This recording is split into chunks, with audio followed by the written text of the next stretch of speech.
Alltaf í grasið. Endingin var fín, en svo bara einhvern veginn.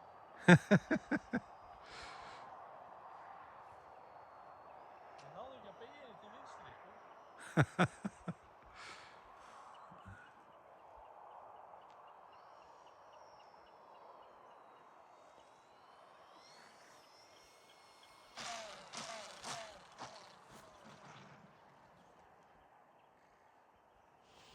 Daginn, það er Arnarvöllur, 24. júlí, í bongo alveg sko.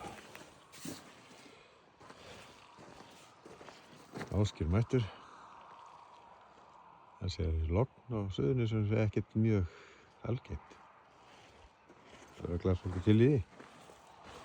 En það er eiginlega allt og gott við, eiginlega ekkert gaman að fljúga svona logni. Það er kallinn með timberinn. Ég held að Þorsteinn sé að koma svo eftir allavega. Þannig að þetta er geggjað. Góðan daginn.